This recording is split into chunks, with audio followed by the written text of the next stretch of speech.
संपूर्ण जगाला त्यांनी सांगितलं की अपदीप भव, स्वयं प्रकाशित व्हा, असा क्रांतिकारी संदेश देणारे तथागत गौतम बुद्ध,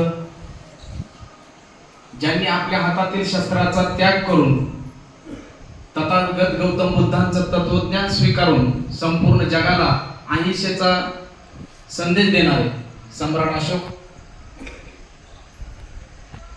नाचू कीर्तनाचे रंगी, ज्ञानदीप लावू जगी, असा क्रांतिकारी संदेश देणारे आणि डोक्यामध्ये घुसलेली अंधश्रद्धा, रूढी, परंपरा ही घुसलेली घाण कीर्तनासारख्या प्रभावी माध्यमातून काढणारे राष्ट्रसंत नामदेवजी महाराज, राष्ट्रसंत रविदास महाराज, राष्ट्रसंत कबीर महाराज, राष्ट्रसंत मीराबाई, राष्ट्रसंत कान्होपात्रा, राष्ट्रसंत गोरोबा काका महाराज, या महाराष्ट्राला दोन छत्रपती देणाऱ्या राजमाता, राष्ट्रमाता माँसाहेब जिजाऊ, ज्यांनी स्वतःच्या बायकोचं कुंकू पुसून, स्वतःचा शिर तळहातावरती ठेवून, सह्याद्रीच्या काड्या कपाऱ्या चढून, सहकार्याच्या जोरावरती, तलवारीच्या जोरावरती, बुद्धीच्या जोरावरती, विज्ञानाच्या जोरावरती, प्रयत्नाच्या जोरावरती, समतेच्या जोरावरती हे हिंदवी स्वराज्य निर्माण केलं, असे हिंदवी स्वराज्य संस्थापक छत्रपती शिवाजी महाराज, ज्यांनी वयाच्या 14व्या वर्षी बुधभूषण नावाचा ग्रंथ लिहिला आणि त्या बुधभूषण नावाच्या ग्रंथामध्ये त्यांनी ठणकावून सांगितलं की जे नशिबावरती अवलंबून राहतात त्यांच्यासारखा षंड कोणी नाही आणि जो प्रयत्नावरती विश्वास ठेवतो त्याच्यासारखा मर्द कोणी नाही, असा सांगणारा सिंहाचा छावा छत्रपती संभाजी महाराज, ज्यांनी मन, मनगट आणि मेंदू याच्या जोरावरती आपण लोकाभिमुख असं राज्य निर्माण करू शकतो, असा क्रांतिकारी संदेश देणाऱ्या राजमाता अहिल्यादेवी होळकर, स्त्रियांच्या शिक्षणासाठी आपल्या अंगावरती शेणाचे दगडगोटे झेलणाऱ्या शिक्षणाची खरी देवता क्रांतिज्योती सावित्रीबाई फुले, ज्यांनी छत्रपती शिवाजी महाराजांच्या समाधीचा शोध लावलाच, परंतु छत्रपती शिवाजी महाराजांवरती पहिला पोवाडा लिहिणारे राष्ट्रपिता महात्मा ज्योतिराव फुले, आरक्षणाचे जनक, माणसातील राजा, राजातील माणूस राजश्री शाहू महाराज, तुझं गावच नाही का तीर्थ, तू रिकाम कशाला फिरत, असा क्रांतिकारी संदेश देणारे राष्ट्रसंत गाडगे महाराज, पृथ्वी ही शेषाच्या मस्तकावरती तरलेली नसून कष्टकरी माणसाच्या तळहातावरती बसलेले, असा विज्ञानवादी दृष्टिकोन देणारे साहित्यरत्न अण्णाभाऊ साठे, 100 दिवस शेळी म्हणून जगण्यापेक्षा 1 दिवस वाघ म्हणून जगा, असा क्रांतिकारी संदेश देणारे भारतरत्न, विश्वरत्न डॉक्टर बाबासाहेब आंबेडकर, ज्या ज्या महामानवांनी, ज्या ज्या महान स्त्रियांनी आपल्या आयुष्यातील वर्ष, वर्षातील महिने, महिन्यातील तास, तासातील मिनिट, मिनिटातील प्रत्येक क्षण दिला, त्या सर्व महामानवांना आणि त्या सर्व महामातांना मी आपल्या सर्वांच्या टाळ्यांच्या गजरामध्ये या ठिकाणी प्रथमतः अभिवादन करतो.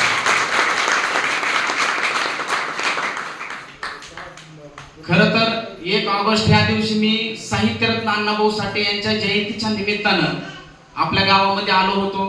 व्याख्यान चांगलं झालं आणि नंतर ओवाळ सरांनी मला सांगितलं की तुम्ही पुढच्या गुरुवारी आमच्या दारफळमध्ये तथागत गौतम बुद्धांचे वंदनेचा कार्यक्रम असतो आणि त्या कार्यक्रमाला तुम्ही या आणि तुमचा अनमोल असे विचार, मार्गदर्शन आम्हाला पाहिजे, तुमचे विचार या ठिकाणी मांडा आणि त्यांच्या विनंतीला मान देऊन मी आज या ठिकाणी तुम्हाला मार्गदर्शन करण्यासाठी आलेलो आहे. आजच्या या बुद्ध वंदनेच्या निमित्तानं मी आज तुम्हाला तथागत गौतम बुद्ध ह्या विषयावरती मी या ठिकाणी बोलण्यासाठी उभा आहे. आज आपल्याला जर सन्मार्गाला जायचं असेल तर आपल्याला एक चांगला नेता बनावा लागेल. आपलं नेतृत्व आपल्या स्वतःला करायचंय. मी आज या ठिकाणी भगवान बुद्धाबद्दल विचार मांडण्यासाठी मी या ठिकाणी आलेलो आहे आणि सगळ्यात महत्त्वाचं तुम्ही वर्तमानात राहणं गरजेचं आहे, कारण मी वेळात वेळ काढून आलेलो आहे आणि तुम्ही पण वेळात वेळ काढून आलेला आहात. जेवढे काही महापुरुष या पृथ्वी तलावरती झालेले आहेत, होऊन गेलेले आहेत, जेवढे विद्वान पंडित ह्या पृथ्वीवरती होऊन गेलेले आहेत, त्यांचं सर्वात महत्त्वाचा जर गुण कुठला असेल, सर्वात महत्त्वाचा पैलू जर कुठला असेल तर ते संपूर्ण जीवन हे वर्तमानात जगत होते. कारण वर्तमानात जगणारी लोक इतिहास घडवू शकतात, वर्तमानात जगणारी लोकांच्याच डोक्यामध्ये एकाग्रता वाढू शकते आणि वर्तमानात जगणारी लोकच जे आपण काम हातामध्ये घेतलेलं आहे ते काम सर्वोत्तम करण्याची तयारी फक्त वर्तमानात जीवन जगणाऱ्या लोकांमध्ये असते. आपण जर वर्तमानात जीवन जगण्याची कला जर आपल्याकडे असेल तर तुम्ही ज्या वस्तूला हात लावता अक्षरशः मातीला सुद्धा सोनं करण्याची ताकद जर कुठल्या गोष्टीमध्ये असेल तर वर्तमानात जीवन जगण्याच्या गोष्टीमध्ये ही ताकद आहे. नाहीतर मी या ठिकाणी तुम्हाला मार्गदर्शन करण्यासाठी उभा आहे, तुम्ही ऐकण्यासाठी या ठिकाणी थांबलेला आहात आणि ऐकत असताना तुमच्या भूतकाळात ज्या काही घटना घडलेल्या असतात त्या घटनेचाच तुम्ही वेध घेत असाल आणि भविष्यकाळात काय आपल्याला करायचंय ह्याच गोष्टी जर तुमच्या डोक्यामध्ये असतील तर मी काय बोलतो हे तुम्हाला समजणार नाही आणि मी बोलण्यासाठी उभा आहे, परंतु माझी तुमच्यासारखीच अवस्था असेल. भूतकाळात काय घडलंय ही माझ्या डोक्यामध्ये असेल किंवा भविष्यकाळाचा जर मला काय वेध घ्यायचा आहे हे माझ्या डोक्यामध्ये चलत असेल तर मी माझं मत तुम्हाला प्रभावीपणे मांडू शकत नाही. कारण वर्तमानात जगण्याची गरज आज पूर्णपणे संपूर्ण लोकांना आहे. आज आपण आपलं जगणं विसरून चाललोय आणि आपल्याला आपल्या जीवनाचं जर सार्थक करायचं असेल तर आपल्याला बुद्धांच्या विचाराशिवाय पर्याय नाही. आपल्याला बुद्धांचे विचार आपल्यामध्ये घ्यावे लागतील, त्यानुसार आचरण करावं लागेल. तर आज मी जो प्रत्येक शब्द मी तुम्हाला या ठिकाणी बोलणार आहे ते माझ्या अनुभवाचे शब्द आहेत. खूप मोठा ज्ञानाचा खजिना मी तुम्हाला या ठिकाणी देऊन जाण्याचा प्रयत्न करणार आहे. कारण बुद्धांचं चरित्र असं आहे, बुद्धांचं चरित्र बुद्धीला सत्याकडे घेऊन जाणार आहे, हृदयाला मानवतेकडे घेऊन जाणार आहे आणि ह्या शरीराला कष्टाकडे घेऊन जाणार बुद्धांचं चरित्र आहे. त्यामुळे तुम्ही वर्तमानात राहा, कुठल्याही गोष्टीचा विचार करू नका. मी काय तुमचा जास्त वेळ या ठिकाणी घेणार नाही, फक्त वर्तमानात राहा आणि मी काय सांगतोय हे तुम्ही तुमच्या डोक्यामध्ये घेण्याचा प्रयत्न करा. कारण मी अनुभवातलं बोलणारा वक्ता आहे, मी कुठलंही पाठांतर करून बोलणारा वक्ता नाही. मी अनुभवाच्या गोष्टी तुम्हाला ह्या ठिकाणी शेअर करण्याचा प्रयत्न करणार आहे. आपल्याला आपलं नेतृत्व स्वतः करावं लागेल, आपल्याला आपण घडवावं लागेल. जसा की कुंभार एखादं मातीचं भांड घडवतो, बरोबर आहे, तसं आपल्याला आपला कुंभार स्वतः व्हायचंय, आपल्याला स्वतः घडायचंय. आज आपल्याला वाटतं आपल्याकडे पैसा यावा, आपल्याकडे प्रसिद्धी यावी, आपल्याकडे आरोग्य चांगल्या पद्धतीचं व्हावं, सगळ्या गोष्टी आपल्याला चालून याव्या असं वाटतं. पण त्यासाठी सगळ्यात महत्वाची गोष्ट आहे आपल्याला आपला कुंभार स्वतः व्हावं लागेल, आपल्याला स्वतः घडवावं लागेल. तुम्हाला कुणीही या ठिकाणी येणार नाही आणि तुम्हाला घडवणार नाही. आज आपली जडणघडण जी आहे आपल्या स्वतःला करायची आणि त्याच्यासाठी आपल्याला महापुरुषांच्या विचारांचा वापर करायचा आहे. महापुरुषांचे विचार आपण अंगीकारले पाहिजेत आणि त्यांच्या विचारांचा आधार घेऊन, त्यांच्या तत्वज्ञानाचा आधार घेऊन आपल्याला स्वतःला घडायचे. आणि आपल्याला स्वतःला जर घडायचं असेल तर आपलं नेतृत्व आपण स्वतः केलं पाहिजे. एक चांगला नेता हा सन्मार्गाला लावतो तर वाईट नेता हा वाम मार्गाला लावतो. प्राचीन काळातली एक कथा मी या ठिकाणी तुम्हाला एक सांगणार आहे. एका आईची कथा आहे. त्या घरामधला कर्ता पुरुष हा गेलेला असतो आणि ज्या घरातला कर्ता पुरुष हा गेलेला असतो त्या घरातील स्त्री सांगू शकते की त्या घरातली अवस्था काय आहे. संपूर्ण आयुष्य तिच्या समोर उभं राहतं की माझ्या घराचा कर्ता पुरुष गेलाय, आज मी पुढची जिंदगी कशी जगू, पुढचं जीवन कसं जगू, ही लेकरं लहानाची मोठी कशी करू. आणि त्यावेळेस तिच्या डोक्यामध्ये आत्महत्येचे विचार येतात, आपलं स्वतःचं जीवन संपवावं काय, अशी अवस्था तिच्या मनामध्ये तयार होते. एवढ्या विकोपाला तिचं मन जातं आणि त्यावेळेस तिच्या मनामध्ये विचार येतो की आपण आपल्या गुरूंचं मार्गदर्शन घ्यावं आणि गुरूंकडे जावं आणि गुरुला प्रश्न विचारावा की आयुष्य खूप अवघड असतंय का. आणि त्यावेळेस ती तिच्या गुरूंकडे जाते आणि गुरुला विचारते की गुरुजी आयुष्य फार अवघड असतं का. आणि त्याच वेळेस त्या गुरुजींनी तिला उत्तर दिलं, आयुष्य फार काही अवघड नसतं, परंतु तुम्ही जे बरोबर आहे त्याची कास धरली आणि तुम्ही खऱ्याच्या मार्गाने जर गेला तर सुरुवातीपेक्षा तुमचा शेवट हा सुखकारक असतो. आणि त्याच वेळेस त्या आईची नजर त्या मुलांकडे गेली आणि मुलांकडे नजर गेल्यानंतर तिच्या मनामध्ये विचार येतो की मी माझ्या मुलांना ह्या देशातील सुसंस्कारित नागरिक म्हणून बनवणं ह्याच्यापेक्षा दुसरी चांगली गोष्ट कुठली असू शकत नाही. आणि ती मुलांना घेऊन आपल्या घरी जाते आणि घरी गेल्यानंतर रात्री बाहेर काळोख पसरलेला असतो आणि बाहेर पसरलेला काळोख बघून मुलं घाबरतात, मुलं आईच्या कुशीत शिरतात. आणि त्याच वेळेस त्या आईच्या मनामध्ये विचार येतो की माझ्या मुलांमध्ये धैर्य येणं, त्यांच्यामध्ये चिकाटी येणं, यापेक्षा दुसरी चांगली गोष्ट कुठली असू शकत नाही. आणि दुसऱ्या दिवशी सर्वजण डोंगर चढण्यासाठी जातात आणि डोंगर चढण्यासाठी जात असताना मुलं थकत होती, थकून बसत होती आणि थकणाऱ्या मुलांकडे बघून आई म्हणते, थोडा धीर धरा, थकू नका.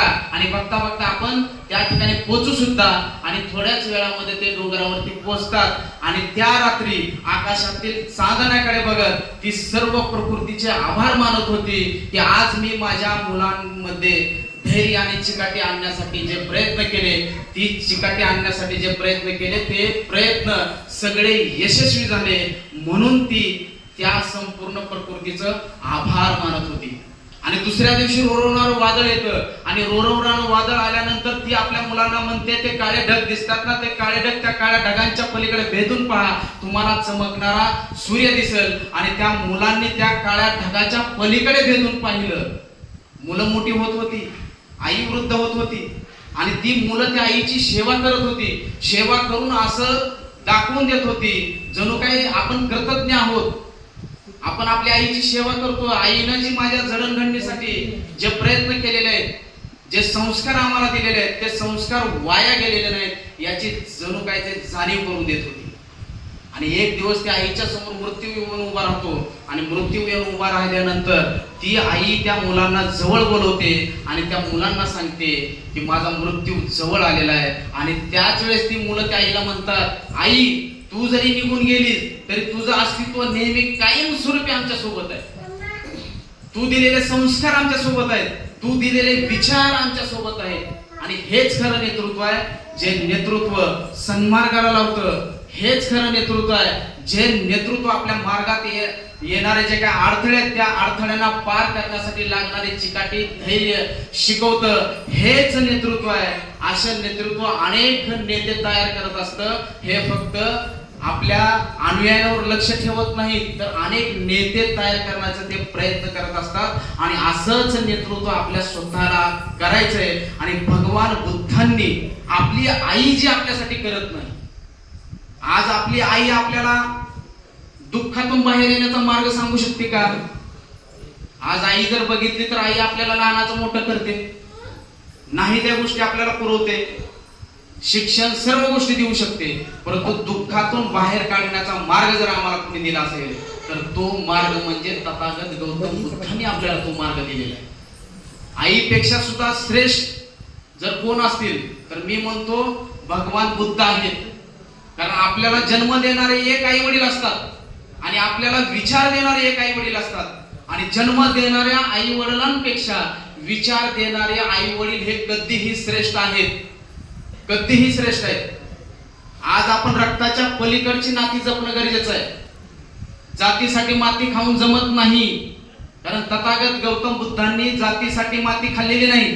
समस्त मानव जातीच्या उद्धारासाठी त्यांनी आयुष्यातील प्रत्येक क्षण घालवलेला आहे. आज मी तर म्हणतो की आपलं खानदान आपण बदललं पाहिजे. आपलं खानदान कुठलं असलं पाहिजे की आपले पंजोबा छत्रपती शिवाजी महाराज हे आपले पंजोबा असले पाहिजेत. राष्ट्रपिता महात्मा ज्योतिराव फुले हे आपले आजोबा असले पाहिजेत. आणि भारतरत्न विश्वरत्न डॉक्टर बाबासाहेब आंबेडकर हे आपले बाप असले पाहिजेत. आणि आपला मोठा भाऊ अण्णाभाऊ साठे हे आपले मोठे भाऊ असले पाहिजेत. वारकरी संप्रदाय हे आपलं मूळ असलं पाहिजे. आणि तथागत गौतम बुद्ध हे त्यांचं हे आपले पूर्वज असले पाहिजेत, हे आपले मूळ असले पाहिजेत. हे जर खानदान आपल्याकडे आले, आपण जर ह्या खानदानाचा वारसा जपला, आपण जर आपल्या ह्या डोक्यामध्ये महापुरुषांचे जर विचार घेतले ना, तर तुम्ही स्वतःवर विजय मिळवू शकताल आणि स्वतःचं नेतृत्व तुम्ही स्वतः करू शकताय. स्वतःला घडवण्यासाठी तुम्हाला फक्त आणि फक्त महापुरुषच बाजूला काढू शकतात. आज काळ खूप बदललेला आहे. आज 2025 चा काळ आहे आणि तथागत गौतम बुद्ध 2500 वर्षापूर्वी होऊन गेले. पण आज तथागत गौतम बुद्धांचे विचार संपूर्ण जगाने घेतलेले आहेत. आपण थायलंड मध्ये जर गेलो किंवा थायलंडचा जर तुम्ही युट्यूब वरती जर सर्च केलं तर थायलंड मध्ये अक्षरशः तथागत गौतम बुद्धांच्या 5-5 टन सोन्याच्या मूर्ती आहेत. 5-5 टन अक्षरशः पाषाणावरती तथागत गौतम बुद्धांचे सोन्याचे असे चित्र काढलेले आहेत. परंतु त्या ठिकाणी एक गुंजभर सुद्धा सोनं कधी कमी झालेलं कधी कोणाला आढळलं नाही. अगर तसं कधी अशा काही घटना घडलेल्या नाहीत, याला काय कारण असेल तर ह्याला कारण आहे त्या थायलंड मधील लोकांच्या मनामध्ये तथागत गौतम बुद्धांचे विचार आहेत, तथागत गौतम बुद्धांचे संस्कार आहेत, तथागत गौतम बुद्धांचा प्रामाणिकपणा आहे. थायलंड ह्या ठिकाणी अक्षरशः जे उद्योजक आहेत, जे समजा ज्यांच्या चहाच्या टपऱ्या आहेत, हॉटेल आहेत, त्यांना कुठल्याही प्रकारचं शटर नाही, दरवाजा नाही आहे, त्या ठिकाणी त्यांचं साहित्य राहतं. ह्याला कारण काय असेल तर ह्याला कारण म्हणजे फक्त एकच आहे, बुद्धाची शिकवण. ही सगळ्यात मोठी जादू जर कशाची असेल तर ही जादू आहे विचारांची जादू आहे. जी माणसं पतनाकडे गेलेली होती, पतनाकडे जाणाऱ्या लोकांचा तथागत गौतम बुद्धांनी उद्धार केलेला आहे आणि ती लोक उच्च पदाला गेलेले आहेत. आज आपल्याला वाटतं की आपल्या हातून भरपूर चुका झालेल्या आहेत. आज मी कुठंतरी चुकलोय, माझा कुठंतरी पाय घसरलाय. तुम्हाला 100 नाही 200% गॅरंटी देऊन सांगतो की तुम्ही तथागत गौतम बुद्धांची पुस्तकं वाचा. भारतरत्न विश्वरत्न डॉक्टर बाबासाहेब आंबेडकरांचा बुद्ध आणि धम्म हा ग्रंथ वाचा. तुमच्यामध्ये परिवर्तन झाल्याशिवाय राहणार नाही. ही ताकद त्यांच्या शब्दाची आहे, ही ताकद त्यांच्या विचारांची आहे. कारण शब्द जर पेरले तर विचार उगवतात, विचार पेरले तर सवय उगवते, सवय पेरली तर चारित्र्य उगवतं आणि चारित्र्य जर पेरलं तर इतिहास घडवण्याची ताकद आपल्यामध्ये राहत नाही. ही ताकद त्या विचारांची आहे, ही ताकद त्यांच्या शब्दामध्ये आहे. पण ही ताकद आपल्याला समजणार कधी? आपण त्याचा अभ्यास केला तर, आपण त्यांचं वाचन केलं तर. आता इथं बसलेल्यापैकी किती लोकांनी बुद्ध आणि धम्म वाचला?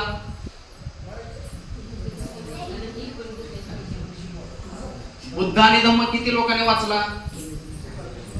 तुम्हाला माझे हात जोडून विनंती आहे की आपण भारतरत्न विश्वरत्न डॉक्टर बाबासाहेब आंबेडकर यांचा बुद्ध आणि धम्म तुम्ही आवर्जून वाचा, मोठ्याने वाचा. लहान लेकरांच्या कानावरती त्यांचे विचार पडले पाहिजेत. ही काळाची गरज आहे. आज फक्त विचारच आपल्याला उच्च पदाला घेऊन जाऊ शकतात. आणि हे उच्च विचार आपल्याला कुठं मिळणार आहेत? साहित्यामध्ये मिळणार आहेत, त्यांच्या पुस्तकामध्ये मिळणार आहेत. आपण त्यांची पुस्तकं वाचली तर आपलं मस्तक सुधारणार आहे. आणि सुधारलेलं मस्तक कुणापुढेही नतमस्तक होत नसतं, कुठल्याही व्यसनापुढे नतमस्तक होत नसतं. आज आम्ही आमच्या पोरांना शिकवलं पाहिजे, वाचाल तर वाचाल, तू वाचलं पाहिजे, तू व्यायाम केला पाहिजे, तू स्वतः घडलं पाहिजे. कारण आयुष्यभर आम्ही तुला पुरणार नाही, आयुष्यभर आम्ही तुझी काळजी घेऊ शकणार नाही. एक विशिष्ट काळाच्या नंतर तुझं कर्तृत्व तुला गाजवायचंय. तुझा जन्म इतिहास घडविण्यासाठी झालाय. हे आपल्या मुलांच्या हृदयावरती हे शब्द आपण बिंबवणं खूप गरजेचं आहे. आणि माझी तुम्हाला प्रत्येकाला विनंती आहे की तुम्ही बुद्ध आणि धम्म वाचा. त्याच्यामध्ये अंगुलीमालचा प्रसंग आपल्या सर्वांनाच माहिती आहे. अंगुलीमाल म्हणजे असा माणूस होता, एकदम डाकू, क्रूर असा डाकू होता. हजारो लोकांच्या हत्या त्याने केल्या होत्या, 999 लोकांच्या हत्या केलेल्या होत्या. आणि एक हत्या त्याला करायची होती, कारण त्याचा संकल्प होता की 1000 लोकांना मला मारायचे. आणि त्याच वेळेस बुद्ध श्रावस्तीमध्ये भिक्षा मागण्यासाठी गेले होते. आणि भिक्षा मागण्यासाठी गेल्यानंतर बुद्धाला तिथल्या लोकांनी, बुद्ध गावात आलेले सर्वजण दरवाजे लावून घेत होते. आणि दरवाजे लावून घेतल्यानंतर बुद्धांनी एक जणाला विचारलं, असे का तुम्ही एवढं दरवाजे लावून का थांबायला लागला घरामध्ये? तर त्यावेळेस एक जणानं सांगितलं की क्रूर असा डाकू अंगुलीमाल गावामध्ये येतोय आणि तो जंगलामध्ये लोकांना मारतो आणि त्यांचे जे बोट आहेत हातातली बोट कापून तो त्या बोटांची माळ आपल्या गळ्यामध्ये घालतो, असा क्रूर राक्षस. आणि त्या राक्षसाला भिवून लोक घराच्या बाहेर येईना झाले. आणि त्यावेळेस बुद्धाने त्याचे आभार मानले. आणि आभार मानल्यानंतर बुद्ध जंगलाच्या दिशेने जाऊ लागले. जंगलाच्या दिशेने जात असताना अंगुलीमालनं बघितलं आणि अंगुलीमालनं भगवान बुद्धाला हाक मारली, ए संन्यासी थांब म्हणला. आणि बुद्ध तसेच चालत राहिले. अंगुलीमाल पाठीमागं, बुद्ध पुढे. आणि परत त्यानं अजून एक हाक मारली आणि त्यावेळेस बुद्ध थांबले. आणि बुद्धाने थांबून त्याला सांगितलं, अरे मी केव्हाच थांबलोय, तूच थांबण्याचं नाव घेणं जरा. आणि त्यावेळेस त्या अंगुलीमालनं विचार करत राहिला की सगळी दुनिया मला घाबरते, मला बघितल्यानंतर भल्या भल्या लोकांचा असं थरकाप सुटतो. आणि हा संन्यासी माणूस, मला कुठल्याही प्रकारची त्याच्या चेहऱ्यामध्ये भीती नाही, काही नाही, चेहरा एकदम प्रसन्न आहे. चेहऱ्यावरती कसल्याही प्रकारची भीती नाही. आणि त्याच वेळेस बुद्धाने त्याला सांगितलं, अरे मी थांबलोय, तू थांबण्याचा प्रयत्न कर. आणि त्यावेळेस त्यानं सांगितलं की माझा संकल्प आज पूर्ण होणार. एक माणूस मला मारायचा आहे, फक्त एक माणूस कमी आहे, आणि मी माझा संकल्प पूर्ण करणार. आणि त्याच वेळेस बुद्धाने त्याला सांगितलं की मी पण क्षत्रिय आहे, कोण कोणाला मारतंय बघू. आणि त्याच वेळेस त्या अंगुलीमालनं त्यांना सांगितलं की तुझी शेवटची इच्छा काय. आणि त्यावेळेस बुद्धाने त्याला सांगितलं, जे समोर झाड दिसतंय त्या झाडाचं पान तू तोडून आण. आणि त्यावेळेस अंगुलीमाल गेला, झाडाचं पान तोडलं. आणि झाडाचं पान तोडल्यानंतर बुद्ध मनातल्या मनात आनंदित होते, कारण एवढ्या अवस्थेमध्ये त्या क्रोधी आहे, त्याला राग आहे. राग आलेला असताना मी सांगितलेल्या गोष्टी तो पाळतोय, मी सांगितलेलं तो ऐकतोय. झाडाचं पान तोड म्हणलं तर त्यानं तोडलं. आणि अशा प्रकारे झाडाचं पान तोडल्यानंतर बुद्ध त्याला म्हटले की हे झाडाचं पान बरं जोडून दाखव. आणि त्यावेळेस अंगुलीमान त्यांना म्हणाला, तुम्हाला काही समजतंय का नाही, तू काय येडा बिडा झाला काय, तोडलेलं झाडाचं पान परत जोडलं जातंय का. आणि त्याच वेळेस भगवान बुद्धाने त्याला सांगितलं, अरे तू स्वतःला मारणारा श्रेष्ठ समजतो, खऱ्या अर्थानं वाचवणारा श्रेष्ठ असतो. एखाद्या माणसाला जर तू मारलंच आणि त्या माणसाला जर मी तुला जिवंत कर म्हणलं तर तू करू शकतो का. त्यावेळेस त्या अंगुलीमाल मध्ये परिवर्तन झालं. आणि परिवर्तन झाल्यानंतर तो बुद्धाच्या पाठीमागे गेला. आणि अंगुलीमालचा परत तो अहिंसक झाला. ही ताकद जर कशाची असेल तर ही विचारांची ताकद आहे. आज जरी आपल्याला वाटत असेल की माझ्या हातून भरपूर चुका झालेल्या आहेत, मी बदलू शकत नाही, माझ्यामध्ये परिवर्तन होऊ शकत नाही, कुठल्याही माणसामध्ये कुठल्याही वयामध्ये कधीही परिवर्तन होऊ शकतं. फक्त त्या आपल्या मनातून असलं पाहिजे की मला बदलायचंय, मला घडायचंय, मला शिस्तीत राहायचंय, मला बेशिस्त वागायचं नाही. कारण तथागत गौतम बुद्धांचं जर साहित्य आपण वाचलं, त्यांचं चरित्र जर आपण वाचलं तर त्यांचे वेगवेगळे पैलू आपल्या लक्षात येतात. त्यांचं लहानपण असो किंवा युवक अवस्थेमध्ये आल्यानंतर ते क्षत्रियची निवड करत असताना, क्षत्रियची परीक्षा देत असताना, ज्यावेळेस त्यांना सांगितलं बुद्धाला युवक असताना की तुम्ही आकाशातील पक्षाला बाण मारा, त्यावेळेस बुद्धाने सांगितलं मी पक्षाला बाण मारू शकत नाही, पक्षाला मारू शकत नाही. तुम्ही इथं बसलेले जे काय परीक्षक आहेत, तुम्ही लहानातील लहान एखादा दगड घ्या आणि तो दगड आकाशात तुम्ही भिरकावा. त्या लहानातल्या लहान दगडाला सुद्धा मी माझ्या बाणानं त्याला 2 तुकडे करू शकतो. आणि बुद्धाने ते केलं. म्हणजे बुद्धांच्या बाबतीत सांगायचं म्हटलं तर त्यांचे वेगवेगळे पैलू आहेत. ग्रहत्यागाच्या वेळेस त्यांच्या मनाची असणारी अवस्था, त्यांच्या कुटुंबाची असणारी अवस्था, शाक्य आणि कोल्हे संघामध्ये जो वाद झाला, जी भांडणं झाली रोहिणी नदीच्या वरून, त्यामध्ये असणारी तथागत गौतम बुद्धांची जी काय विचारसरणी होती किंवा त्यांची जी ठाम भूमिका होती की तुम्ही युद्ध करू नका, कारण युद्धानं कुणाचं चांगलं झालेलं नाही. 1 वर्ष तुम्ही पाणी घ्या, 1 वर्ष शाक्य पाणी घेतील, 1 वर्ष कोल्हे संघ पाणी घेईल, अशा पद्धतीचं त्यांनी भूमिका ठाम मांडली होती.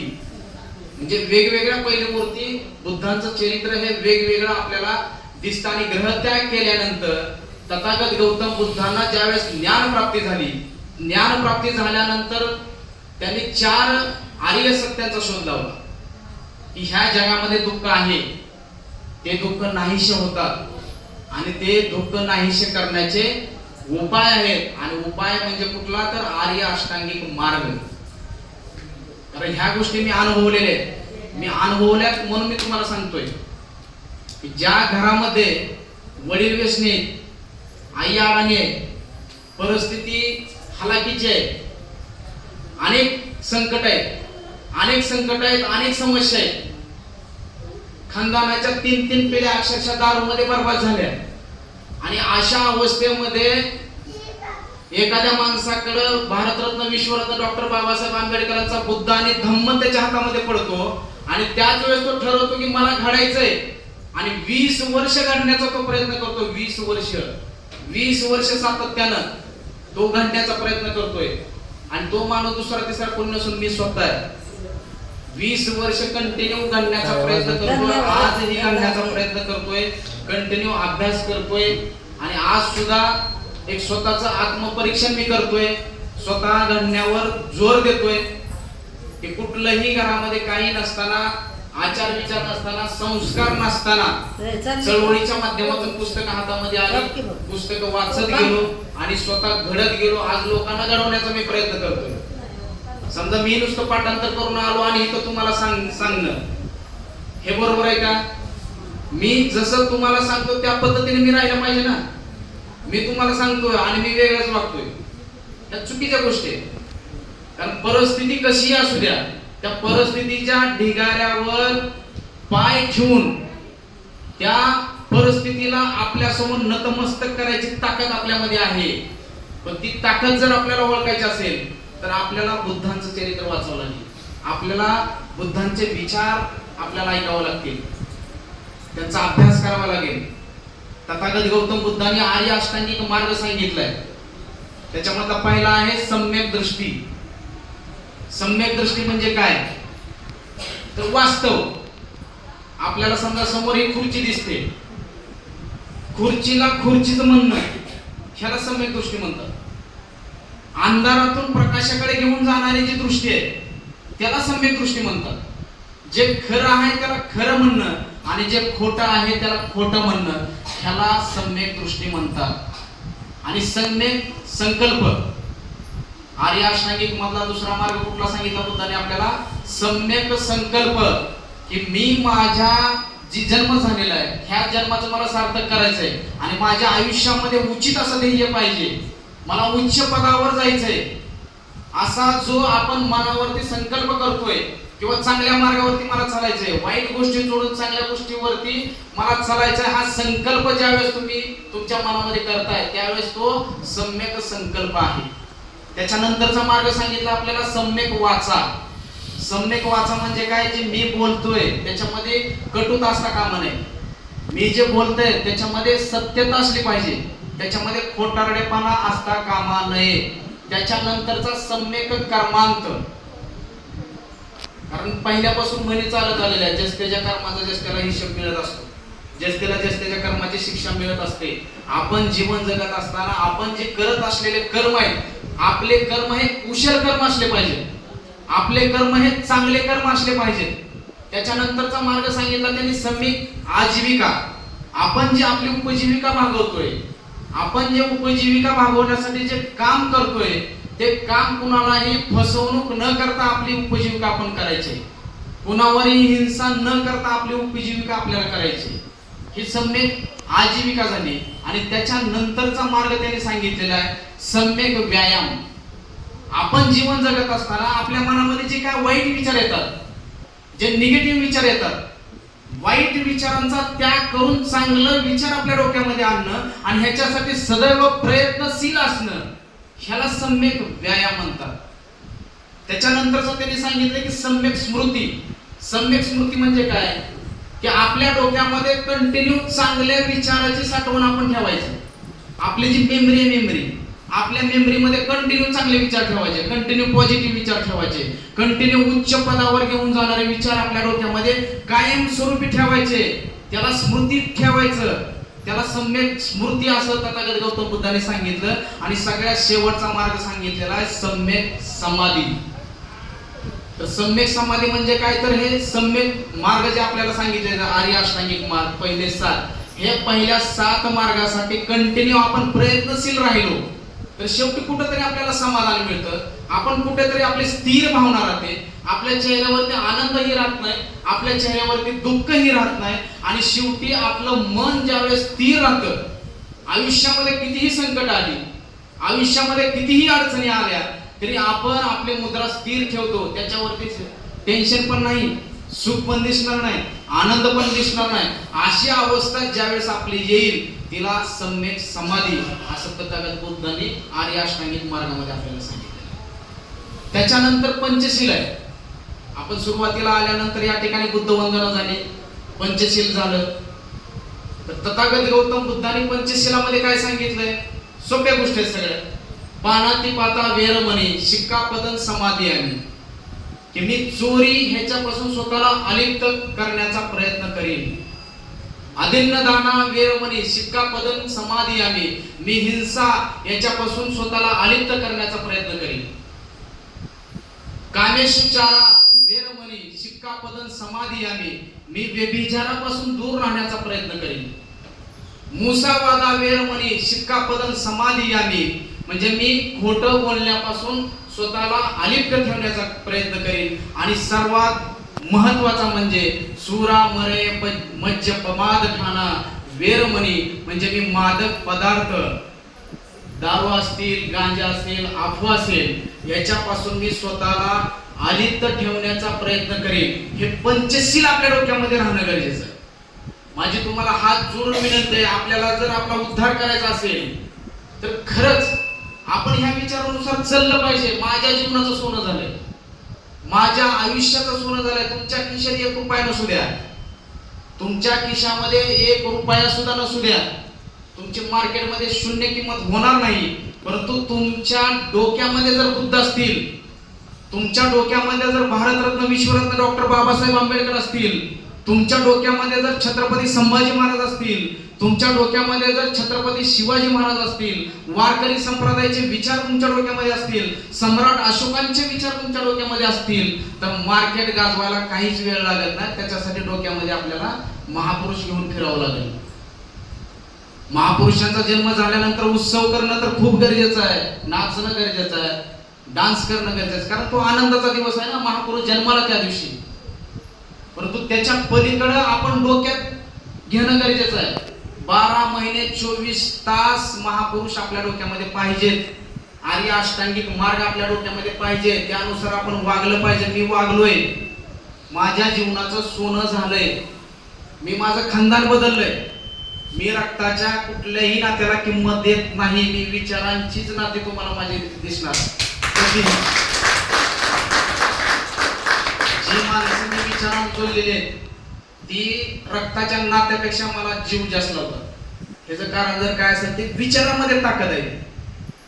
तर ते विचार आपण जपले पाहिजे, त्या विचारानुसार आपण जगलं पाहिजे. आणि दिखावा करण्यामध्ये काही अर्थ नाही. दिखावा करू नका. माझी तुम्हाला हात जोडून विनंती आहे, कुणासोबत तुलना करू नका. हे जीवन म्हणजे आपल्याला काही साधं सुद्धा जीवन भेटलेलं नाही. हे आपल्याला इतिहास घडविण्यासाठी ही जीवन आपल्याला भेटलेलं आहे. आज तथागत गौतम बुद्धांचा कुठलाही, त्यांचा शरीराचा कुठलाही भाग घ्या आणि आपल्या शरीराचा कुठलाही भाग घ्या, त्यांचा डीएनए आणि आपला डीएनए एक आहे. म्हणजे आपण तथागत गौतम बुद्धांचे कोण आहेत? वंशज आहोत. मग आपण त्यांचे वंशज म्हणल्यानंतर आपण कसं राहायला पाहिजे? आपण 1 नंबर राहायला पाहिजे ना. कारण तथागत गौतम बुद्धांनी 40 वर्ष संघर्ष करून आपल्याला आर्य अष्टांगिक मार्ग दिलाय, पंचशील दिलेला आहे. आज नालंदा विश्वविद्यालय जर बघितलं आपल्या भारतामधलं, बिहारमध्ये ते नालंदा विश्वविद्यालय, त्या विश्वविद्यालयामध्ये ॲट ए टाइम एक वेळेस 10,000 विद्यार्थी एका टाइमाला अभ्यास करायचे. त्यावेळेस 2,500 वर्षाखाली एका टाइमाला 10,000 विद्यार्थी, आणि विदेशामधून विद्यार्थी येत होते त्या ठिकाणी. आणि 4 ठिकाणी त्यांचा ही घेतला जायचा, इंटरव्ह्यू घेतला जायचा. 4 ठिकाणी इंटरव्ह्यू घेतला जायचा, मग त्यांचा प्रवेश त्या ठिकाणी व्हायचा. आणि इंटरव्ह्यू घेणारे कोण होते? वॉचमॅन. जे गेटवर उभे राहणारे वॉचमॅन असतात ना, पहारेकरी, ते पहारेकरी त्यांचा इंटरव्ह्यू घेत होते, देश विदेशातून आलेल्या विद्वान लोकांचे. आणि त्या इंटरव्ह्यू मध्ये ते पास झाले तर त्यांना त्या ठिकाणी एंट्री होती. ही विचारांची खूप मोठी ताकद आहे. जगातलं पहिलं विश्वविद्यालय जर कुठं असेल तर ते आपल्या भारतामध्ये आहे. पाठीमागे 100 विद्वान लोकांची यादी केली तर 100 विद्वान लोकांच्या यादीमध्ये पहिले 4 आपले भारतामधले. त्याच्यामध्ये पहिले तथागत गौतम बुद्ध आहेत, दुसरे वर्धमान महावीर आहेत, तिसरे सम्राट अशोक आहेत, आणि चौथे भारतरत्न विश्वरत्न डॉक्टर बाबासाहेब आंबेडकर. हे पहिले 4 आपल्या भारतातील आहेत. मग आज आपण ज्या भारतामध्ये राहतोय, बुद्धाला सगळ्या जगाने स्वीकारलं. कशाच्या जोरावर स्वीकारलं? तर ज्या वेळेस तक्षशिला नालंदा हे खिलजी, मोहम्मद खिलजीनं ज्या वेळेस ते जाळलं, सगळं विश्वविद्यालय जाळलं, त्या ठिकाणी बुद्धांच्या मूर्तीची तोडफोड केली, आणि बऱ्याच लोकांना त्यानं मारहाण केली, मारले, भिक्खू लोकांना मारलं. आणि अक्षरशः नालंदा विश्वविद्यालय 6 महिने जळत होतं. किती महिने? 6 महिने. आणि त्या विश्वविद्यालयामध्ये पुस्तकं किती असतील कल्पना करा, किती पुस्तकं असतील? 1,00,000च्या वर पुस्तकं होती आणि जळत नव्हती पुस्तकं 6 महिने. आणि जे भिक्खू लोकांनी जीव वाचवून साहित्य, जे काय जळालेलं अर्धवट साहित्य आहे, ते साहित्य घेऊन बाहेर गेले आणि बाहेर जाऊन तेवढ्या साहित्यावर बुद्धांचे विचार सगळ्या जगामध्ये पसरवण्याचं काम अनुयायींनी केलं. कारण जे भक्त असतात ते भक्त फक्त पूजा करतात आणि अनुयायी जे असतात ना, अनुयायी त्यांच्या विचारानुसार चालण्याचा प्रयत्न करतात. आता आपल्याच घरामध्ये आपले समजा वडील वारल्यानंतर आपण घरामध्ये फोटो लावतो आणि आपली पत्नी सांगते आमच्या ह्याने तर का त्या घरामध्ये जे त्यांच्या वडिलांचा फोटो आहे त्यांना हार घातल्याशिवाय पाणी सुद्धा पित नाही. परंतु आपल्या वडिलांच्या काही इच्छा असतात की मी नसताना माझ्या पत्नीची ह्यानं काळजी घ्यावी, माझ्या मुलीकडे ह्यानं बघावं, माझ्या सगळ्या नातेवाईकाकडे बघावं, मी सांगितलेल्या विचारावरती ह्यानं चालावं, मी सांगितलेल्या संस्कारावरती ह्यानं चालावं. पण त्यानं काहीच करत नाही, फक्त हार घालतो. आणि दुसरा काय करतो, काहीच हार वगैरे काही घालत नाही, पूजा अर्चा करत नाही, परंतु बापानं जे विचार सांगितलेले आहेत त्या विचारानं असं नुसार तो चलतो. मग श्रेष्ठ मुलगा कोणता म्हटला पाहिजे? हार नाही घातला पण तो विचारानुसार चालला, तो खऱ्या अर्थानं श्रेष्ठ म्हटला पाहिजे. मग आपल्यालाही अनुयायी बनायचं. भक्ताला विचाराशी काही घेणं देणं नाही. हार घातला, डोक्यावर घेऊन नाचलं, काही विषय नाही. मी माझा अनुभव तुमच्यासमोर शेअर करायला, मी तुम्हाला दुसऱ्या काही गोष्टी बोलत नाही. ह्याचं काय म्हणजे मनाला वाटून घेऊ नका. मी सत्य बोलणारा माणूस आहे, वास्तव बोलणारा माणूस आहे. कारण मी कोणाच्याही बापाला भेद नाही, कारण मी डॉक्टर बाबासाहेब आंबेडकर आणि तथागत बुद्धांच्या तालमीमध्ये तयार झालेला माणूस आहे. कारण वक्त्याचं काम आहे जे सध्या चालू आहे आणि माणसं काही चुकीचं वागतात तेच सांगणं, प्रबोधन करणं त्याच्यावरती, हे वक्त्याचं प्रमुख कारण आहे, त्याचं काम आहे ते. नाहीतर फक्त लोकांना खुश करायचं, भाषण करायचे, पैसे घ्यायचे, निघून जायचं, हे कुठं तर थांबलं पाहिजे आणि वास्तव लोकांच्या समोर आलं पाहिजे. आणि सर्वांना माझे हात जोडून विनंती आहे की आज महिला वर्ग या ठिकाणी भरपूर आहे आणि महिला जी करू शकते ते पुरुष करू शकत नाही. तथागत गौतम बुद्ध घडले कुणामुळं?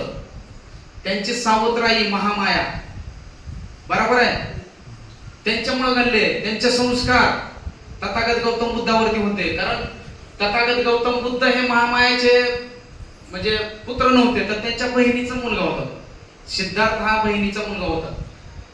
आणि एक मावशी असणारी, सावत्र आई असणारी, एक रक्ताचं नातं नाही, म्हणजे सक्का मुलगा आणि सौतीचा मुलगा किंवा बहिणीचा मुलगा, ह्याच्यामध्ये खूप मोठा अंतर आहे. आणि तथागत गौतम बुद्धावरती लहानपणापासून ते संस्कार पडले. तिथं रक्ताचं नातं बघितलं नाही तर तिथं विचारांचं नातं बघितलेलं आहे. त्यांची जडणघडणच त्यानुसार झालेली आहे. म्हणजे एक आई काय करू शकते, एक सावत्र आई काय करू शकते, तर आपल्या मुलाला तथागत बनवू शकते, आपल्या मुलाला भगवान बनवू शकते, आपल्या मुलाला मुक्तिदाता बनवू शकते. आणि दुसरी स्त्री म्हणजे यशोधरा, त्यांची पत्नी, ज्यावेळेस ग्रहत्याग करत होते, ग्रहत्याग करताना त्यांनी आपल्या पत्नीला सांगितलं की मी ग्रहत्याग करायला लागलोय. तर त्यावेळेस यशोधराने त्यांना असं अडवलं नाही किंवा यशोधरा अशा रडत बसलं नाही की तुम्ही गेल्यानंतर आमचं कसं व्हायचं, काय व्हायचं. त्यावेळेस यशोधरानं दिलेलं उत्तर खूप मार्मिक आहे की तुम्ही खूप बुद्धिमान आहात, तुम्ही खूप बुद्धिमान आहात आणि तुम्ही घेतलेला जो निर्णय तो योग्यच असणार आहे. तुम्ही चुकीचा निर्णय घेऊ शकत नाही. संपूर्ण जगाला तुमची गरज आहे. राहुलची तुम्ही चिंता करू नका, राहुलची काळजी मी घेते, तुमच्या सगळ्या नातेवाईकांची काळजी मी घेते. तुम्ही जो मार्ग पत्करलेला आहे त्या मार्गावरती तुम्ही इतिहास घडवायचं काम करा. आणि अशी जर पत्नीची साथ असेल तर माणूस काही इतिहास घडवू शकत नाही. आईची साथ असेल तर माणूस इतिहास का घडवू शकत नाही. आज सुद्धा आपण बघा, महिला जेवढी काम करते तेवढा पुरुष काम करू शकत नाही. आज महिला समजा नोकरीला जातात, शेतात काम करतात, उद्योग करतात, पण घरातली सगळी कामं महिलांना करावी लागतात. लहान मुलांपासून घरातल्या म्हाताऱ्या माणसापर्यंत सगळी कामं महिलांना करावी लागतात. पुरुष काय करतो, फक्त एकच काम करतो ना. बघा महिला किती कामं करतात. सकाळचं स्वयंपाक पाणी करायचं, धुणी भांडी करायची, शेतातलं काम करायचं, नोकरी बघायची, उद्योग बघायचा. आणि पुरुष काय करतो, एकच काम करतो. आणि ज्या वेळेस माकडापासून माणूस तयार झाला, आधी मानवापासून मानव तयार झाला. आणि तो माणूस काय करायचा, मानव काय करायचा, शिकार करायचा. शिकार करून आपली उपजीविका भागवायचा किंवा कंदमुळ खाऊन आपली उपजीविका भागवायचा. तर शिकारीचं नेतृत्व करणारी कोण होती माहिती आहे का तुम्हाला?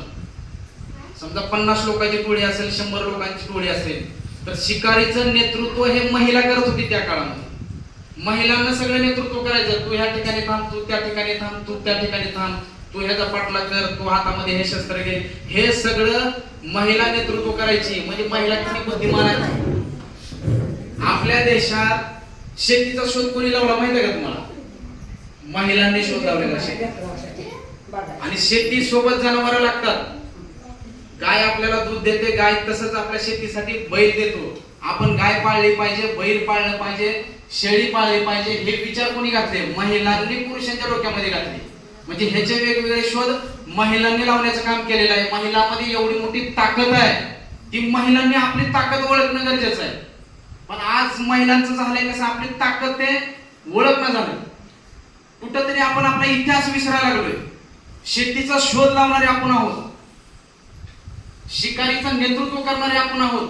आपण ह्या देशामध्ये राणी बनायचं काम केलेलं. मातृसत्ताक शासन पद्धतीमध्ये महिला ह्या ठिकाणी राज्य चालवित होती. आणि मातृसत्ताक शासन पद्धतीमध्ये सिंधू सभ्यतेचा जर तुम्ही अभ्यास केला तर त्या ठिकाणी तुम्हाला असं लक्षात येईल की आज जसं स्त्री पुरुषाकडे नांदायला येते, त्यावेळेस पुरुष स्त्रीकडे नांदायला जात होता. आणि आज आपल्या समोर कुणाचं नाव आहे? पतिदेवाचं नाव आहे. तर त्यावेळेस पत्नीचं नाव नवऱ्याच्या पुढे असायचं. ह्याचा तुम्ही अभ्यास करा. मग आज आपण महिला एवढे पॉवरफुल आहेत. ती ताकद कोणी ओळखली? भारतरत्न विश्वरत्न डॉक्टर बाबासाहेब आंबेडकरांनी ओळखली. ती ताकद तथागत गौतम बुद्धांनी ओळखली. त्यांच्या भिक्खू संघामध्ये ह्याच्या अगोदर भगवान बुद्धांचा जो संघ होता, त्या संघाच्या अगोदर स्त्रियांना त्या ठिकाणी एंट्री नव्हती. भगवान बुद्धांनी स्त्रियांची एंट्री त्या ठिकाणी करून घेतली. बऱ्याच स्त्रिया त्या ठिकाणी आल्या. त्यांची आई आली, पत्नी आली. आम्रपालीचा इतिहास आपल्या सर्वांनाच माहित आहे. आम्रपाली ही एक नंबरची देशभक्त होती त्या काळामध्ये. देशासाठी खूप मोठं काम आम्रपालीचं. आणि आम्रपालीनं संपूर्ण भारतामध्ये बुद्धांच्या विचारांचं काम केलं. आम्रपालीकडे एवढं धन होतं, एवढा पैसा होता, सर्व धन पैसा सगळा धम्म कार्याला लावला, बुद्धांच्या कार्याला लावला. सर्व बुद्धांच्या चरणावरती अर्पण केलं त्या आम्रपालीनं. आणि स्वतःचा ध्येय, स्वतःचं मन हे बुद्धांच्या कामामध्ये लावलं. आणि बुद्धांचं काम संपूर्ण भारतामध्ये पसरवण्याचं काम जर कोणी केलं असेल तर ते आम्रपालीने केलेलं आहे. ही आपली ताकद आपण ओळखली पाहिजे. पण आज झालंय असं की मी थोडस स्पष्ट बोलतो की आज झालंय असं की आज आपल्या ज्या महिला आहेत, एक वास्तव आहे, वस्तुस्थिती आहे, ती आपल्याला मान्यच करावी लागेल. कारण हे सांगणारा कोणीतरी प्रबोधन करणारा माणूस पाहिजे. ज्याला जे दिसतं त्याला ते बोललंच पाहिजे. बोललं तर आपल्याला डोळे उघडणार आहेत, बोललं तर आपल्याला कळणार आहे की आपल्या चुका कुठं होत आहेत. सकाळी आपण कामं करतो, दिवसभराची कामं आटपून बसतो आणि संध्याकाळी 7 वाजल्या की आपण मोबाईल मध्ये आपली आवडती सिरियल बघतो किंवा टीव्ही वरती आपण आपली आवडती सिरियल बघतो.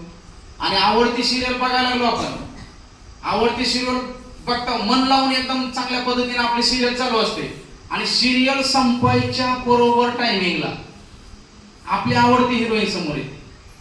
आणि आवडती हिरोईन समोर आली की कुणीतरी असा गन लावला, आणि गन लावला की ती सिरियल त्या ठिकाणी स्टॉप केली जाते. मग आमच्या माता भगिनींच्या डोक्यामध्ये एकच विचार असतो की उद्या माझ्या हिरोईनचं काय होईल. अक्षरशः रात्री झोपताना सुद्धा त्यांच्या डोक्यात एकच विचार असतो की उद्या माझ्या हिरोईनचं काय होईल. रात्री 12-1 वाजल्या अक्षरशः दचकून उठतात. शेजारी असणारा पतिदेव बिचारा घाबरतो, त्याला नाटक येतो की काय असं, त्याला घाबरून उठतो. काय झालं नेमकं तुला, एवढं काय घाबरली.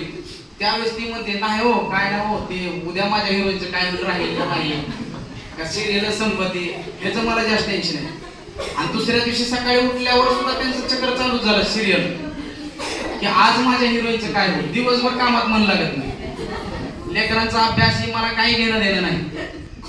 माझ्या घरामध्ये एक भिक्खू कसा तयार झाला पाहिजे हे विचार माझ्या मनात नाही. माझ्या घरामध्ये तथागत गौतम बुद्धांचे विचार कसे आले पाहिजेत हे माझ्या डोक्यामध्ये नाही. माझ्या डोक्यामध्ये काय, उद्या माझ्या हिरोईनचं काय होईल. आणि त्या सिरियल खऱ्या असतात का? सगळ्या बनावटी सिरियल असतात आणि ह्या बनावटी सिरियल मुळे आपलं मन जे आहे ना, आपलं मन दुसरीकडेच भरकटतंय. माझी तुम्हाला सगळ्या माता माऊलींना हात जोडून माझी नम्र विनंती आहे की हे जीवन आपल्याला सहज मिळालेलं नाही.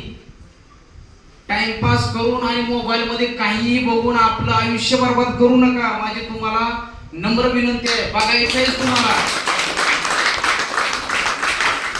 तुम्हाला बघायचंच आहे तर बुद्धांचं चरित्र बघा ना, बाबासाहेबांचं चरित्र बघा, छत्रपती शिवाजी महाराजांचं चरित्र बघा, छत्रपती संभाजी महाराजांचं सिरियल बघा. कारण त्याच्यामधलं काही तर तुमच्या डोक्यात जाईल. मला सांगा कुठल्या सिरियल ह्या ओरिजिनल स्टोरीवर आहेत?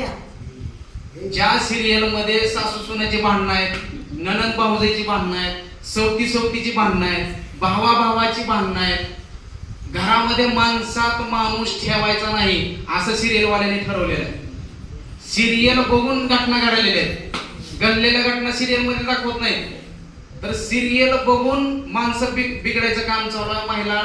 महिलांची डोकी भरमिष्ट करायचं काम चालू आहे. तर आपण ह्याच्यापासून सावध राहा आणि खरा जी इतिहास आहे, खरं वास्तव स्वीकारा. आपल्या जीवनाचं सोनं करा. ही तुम्हाला मिळालेली संधी आहे. कधी तुम्ही विचार केला का माझा जन्म कशासाठी झालाय?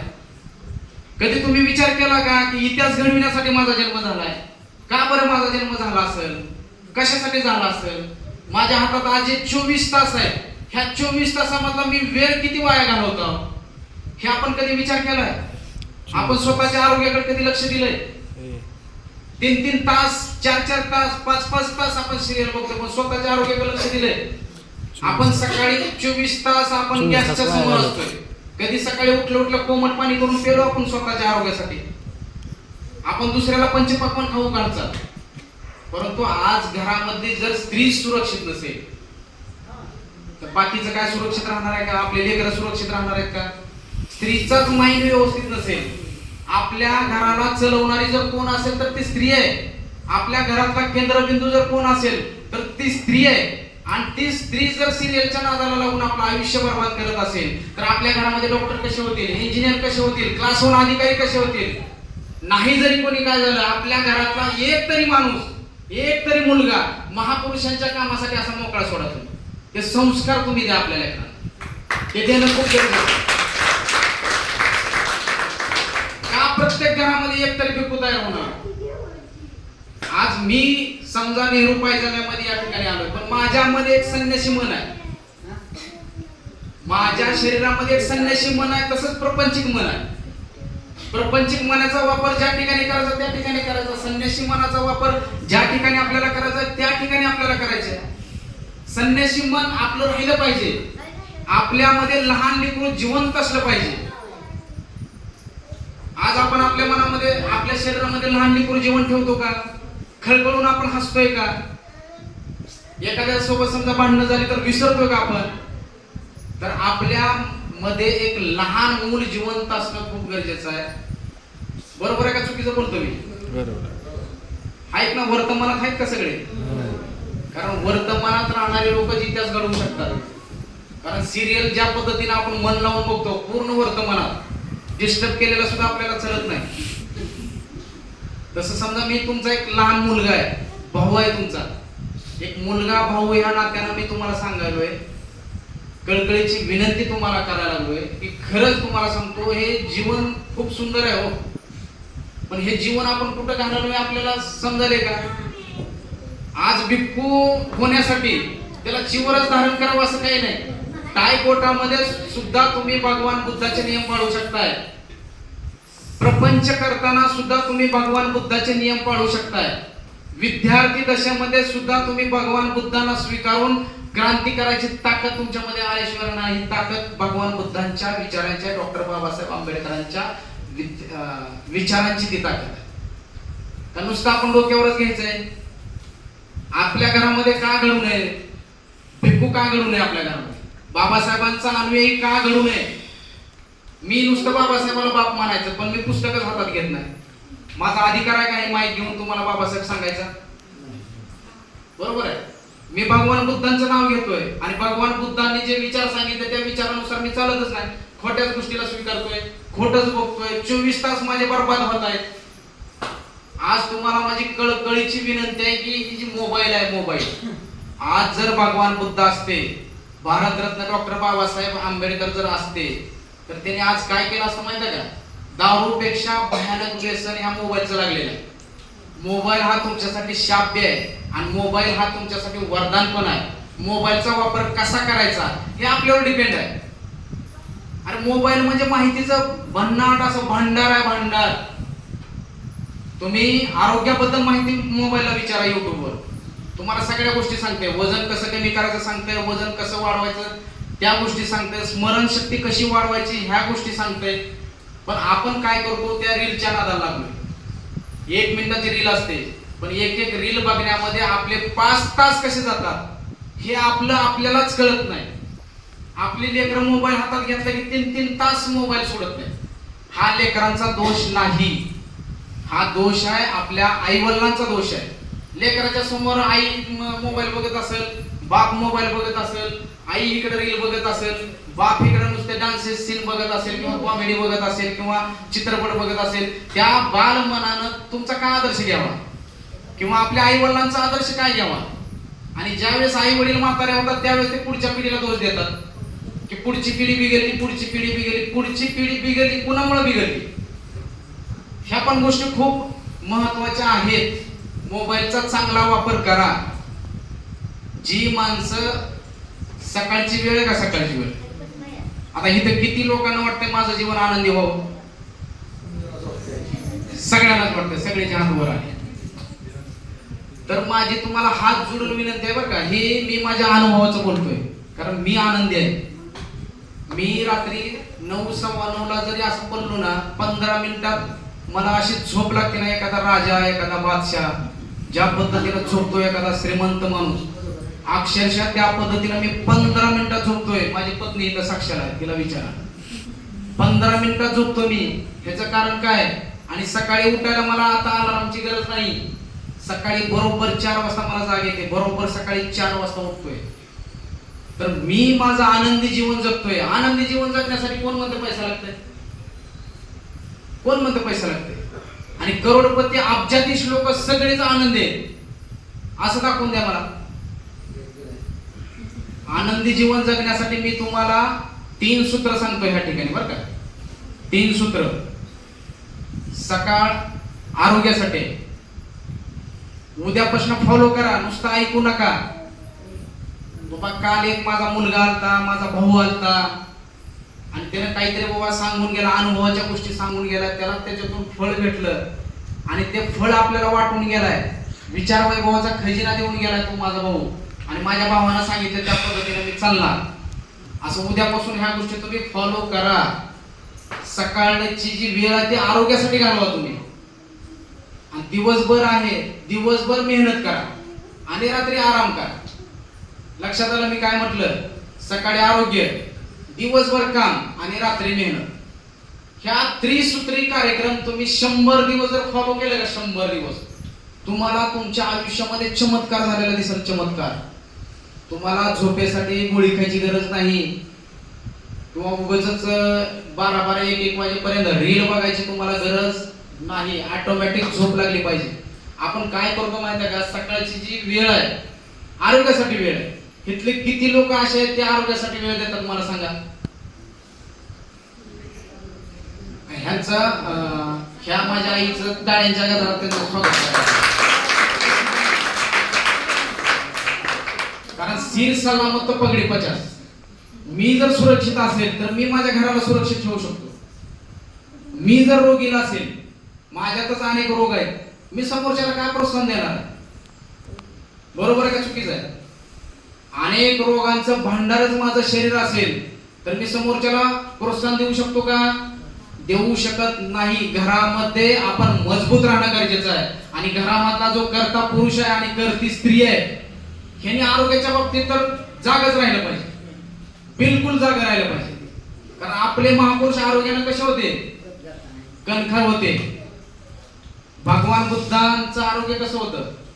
त्यांना कराटे येत होती, योगा येत होता, मेडिटेशन येत होतं, ध्यानधारणा येत होते. अक्षरशः मोठमोठे हत्ती जरी आले पिसळलेले पिसाळलेले हत्ती सुद्धा भगवान बुद्धांच्या पुढे नतमस्तक होते. ही ताकद कशाची आहे? सुरुवातीला आरोग्य कमवलं आणि बाकीच्या सगळ्या गोष्टी कमवल्या.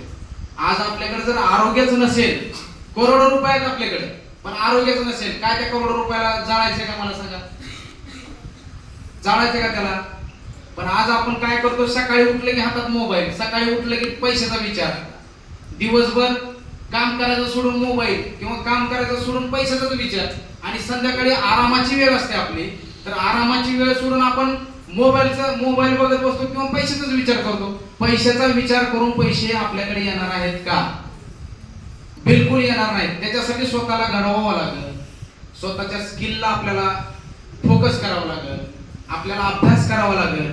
आता इथं बसलेली जी काही लहान लहान मुलं आहेत, तुम्हाला जर अधिकारी व्हायचं असेल तर तुम्हाला अभ्यास करावा लागेल का नाही? का पैसा फुकट येणार आपल्याकडे?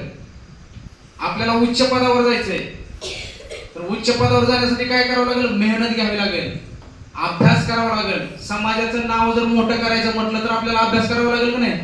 मेहनत घ्यावी लागेल का नाही? देरे हरी पनगवरी ह्या गोष्टी येणार आहेत का? कारण नशीब, प्रारब्ध ह्या गोष्टी आपल्या महापुरुषांनी त्याला लांब गाडून टाकलेल्या आहे, वेशीच्या बाहेर त्यांना ठेवलेलं आहे. मग आज आपण त्यांची लेकरं आहोत, त्यांच्या अवलादी आपण आहोत. मग आपण नशीब, प्रारब्ध ह्याच्यावर अवलंबून राहायचं का स्वतःच्या मनगटावर विश्वास ठेवायचा आहे, स्वतःच्या विचारावर विश्वास ठेवायचा आहे, प्रयत्न करून आपल्याला पुढे जायचंय का हताश होऊन आपल्याला बसायचंय का मोबाईलच्या नादाला लागून आयुष्य बर्बाद करायचंय किंवा मोबाईलच्या नादाला लागून चांगल्या गोष्टी शिकून आपल्याला आपलं आयुष्य पुढे न्यायचंय?